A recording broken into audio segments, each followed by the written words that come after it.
போகலாம். அனைவருக்கும் வணக்கம்.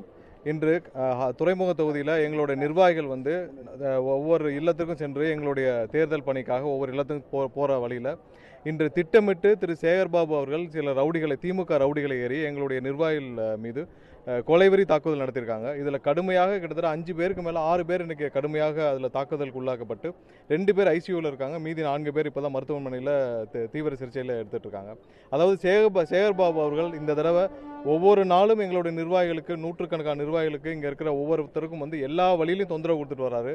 ஆனால் இன்றைக்கி என்ன பண்ணாருன்னா, திட்டமிட்டு ஒரு 100-120 ரவுடிகளை தயார் செய்து வச்சு எங்களுடைய நிர்வாகிகள் 5-6 பேர் அந்த சைடில் போகிறப்போ அவங்கள சுற்றி வளைச்சு அவங்கள வந்து கடுமையாக தாக்கியிருக்காங்க.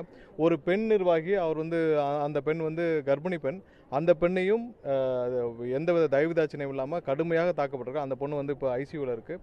இன்னொருத்தர் வந்து ஒரு ஆட்டோ டிரைவர், அவர் வந்து இன்றைக்கி சாதாரண பிரச்சாரத்துக்கு போயிருந்திருக்காரு. அப்போ அவரும் தாக்கப்பட்டு காலையிலேருந்து அவர் வந்து ரொம்ப தீவிரமாக ஒரு சிகிச்சை பெற்று வர்றாரு. காலையிலேருந்து வாந்தி, மயக்கம், ஃபிட்ஸு வந்து ரொம்ப ஒரு சிவியரான கண்டிஷனில் இருக்கிறாரு. இது இன்னும் தொடர்ந்து கொண்டே இருக்கிறது துறைமுக தொகுதியில். இதுதான் திமுகவுடைய யூஷுவல் மாடலு. ஸோ இந்த மாடலை இங்கே ஆரம்பிச்சிருக்காங்க. ஏன்னா தேர்தல் பயத்தில், தோல்வி பயத்தில் சேகர்பாபு இந்த மாதிரி வேலையை செஞ்சுட்டு இருக்கிறாரு. ஒன்றை மட்டும் சொல்லிக்கிறோம், திமுகவிற்கும் சேகர்பாபுக்கும் இந்த மாதிரி அவர் எந்த வேலையை செஞ்சாலும் எங்களுடைய நிர்வாகிகளிருந்து எந்த தொய்வும் வராது. இதை தொடர்ந்து நாங்கள் எங்களுடைய வேகத்தை அதிகப்படுத்துவோம். இன்னும் வர்ற காலங்கள் இன்றைக்கி 100 பேர் வேலை பார்த்தாங்கன்னா நாளைக்கு 200 பேர் இதே தொகுதியில் வேலை பார்ப்பாங்க. இந்த தடவை சேகர்பாபு துறைமுக தொகுதியில் தோல்வி அடைவதை உறுதியாக சொல்லிக்கிறோம். கண்டிப்பாக சேகர்பாபு இந்த தொகுதியில் தோற்கும் வரை எங்களுடைய நிர்வாகிகள் எந்தவித தொய்வும் எல்லாம் வேலை பார்ப்பாங்க. அவங்கள மாதிரி இங்கே காசு வாங்கிட்டு ரவுடி எடுக்கிற கூட்டம் இல்லை. எங்களுடைய தலைவர் ஒரு வார்த்தை சொன்னால் போதும், இங்கே வந்து மக்களுக்காக சேவை செய்ய ஆயிரக்கணக்கானோர் காத்துட்டு இருக்காங்க. எந்த தயவுதாட்சியம் இல்லாமல் இன்னைக்கு இருந்து 100-200 பேரில் அதுக்கு அதிகமான ஆயிரக்கணக்கான நிர்வாகிகள் இந்த தொகுதியில் 24 மணி வேலை செய்வார்கள். சேகர்பாபு தோல்வி அடையும் வேலை செய்வார்கள். திமுக இது மாதிரியான ரவுடி அரசியலை கைவிட வேண்டும். இன்னொரு விஷயம் கூடுதலாக சொல்லிக்கிறோம், ஒவ்வொரு நிர்வாகி, அதாவது இந்த ஒரு வாரமாக நிறைய நிர்வாகிகள் வந்து இங்கே ஃபுல்லாக பிரச்சாரத்தில் செஞ்சுட்டு வராங்க. ஒவ்வொரு நிர்வாகியும் தனிப்பட்ட முறையில் கூப்பிட்டு சேகர்பாபு அவர்களே வந்து ஒவ்வொருத்தரையும் ஃபோனில் கூப்பிட்டு அவதூறாக பேசி திட்டி, நீ இனிமேல் பிரச்சாரத்துக்கு வந்தால் உன்னை தொலைச்சிடுவேன் இப்படிலாம் பேசியிருக்காரு.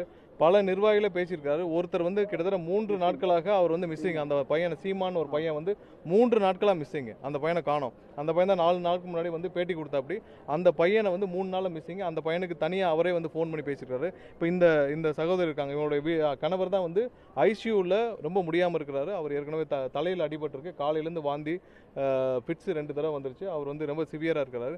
இவங்க வந்து கம்ப்ளைண்ட் கொடுத்துருக்காங்க. எந்த கம்ப்ளைண்ட்டையும் இதுவரை காவல்துறை எடுக்கவில்லை. பல கம்ப்ளைண்ட் இந்த காலையிலேருந்து கொடுத்த, இப்போ இவ்வளோ பேர் அடிபட்டிருக்காங்கல்ல, எந்த கம்ப்ளைண்ட்டையும் காவல்துறை எடுக்கவில்லை. இன்றைக்கி நாங்கள் ஹைகோர்ட்லேயும் மென்ஷன் பண்ணியிருக்கிறோம். அதாவது நீங்கள் இந்த கம்ப்ளைண்ட் எடுக்க மாட்டேங்கிறாங்க, எஃப்ஐஆர் பதிவு செய்யணும்னு. ஒருத்தர் காலையிலேருந்து ஐசியூவில் இருக்காங்க 2 பேர், அதற்கே காவல்துறை கம்ப்ளைண்ட் எடுக்கல. ஒரு பேசிக் கம்ப்ளைண்ட்டு, ஒரு சிஎஸ்ஆர் கூட கொடுக்கல. இது வரைக்கும் எஃப்ஐஆரும் பதிவு செய்யப்படவில்லை. எல்லாவற்றையும் நாங்கள் முறையாக நீதிமன்றத்தில் நாடுவோம். சேகர்பாபு போன்ற ரவுடிகள் வந்து அரசியலிருந்து அகற்றப்பட வேண்டும் என்பதுதான் எங்களுடைய ஒட்டுமொத்த தமிழக மக்களுடைய கருத்து. இத்தனை வருஷமாக இந்த ரவுடி அரசியல், இந்த கஞ்சாயவாரி, இந்த மாதிரியான ரவுடித்தனம் பண்ணிட்டு இருந்தவங்க எல்லாருமே தமிழகத்தை கெடுத்து குட்டிச்சவராக்கியிருக்காங்க. அவர்கள் அனைவரும் தமிழகத்தை விட்டு அகல வேண்டும் என்றுதான் எங்களுடைய தலைவர் கட்சியை ஆரம்பித்து இந்த அரசியலை செஞ்சுட்டு இருக்கோம். கண்டிப்பாக இந்த தேர்தல் 2026 தேர்தல் அனைத்து ரவுடிகளும், அனைத்து திமுக ரவுடிகளும் ஒழிக்கப்பட வேண்டும் என்றுதான் எங்களுடைய அனைத்து தமிழக மக்களுடைய ஆர்வம். அது அனைத்தும் இந்த இடம் நிறைவேறும் என்பது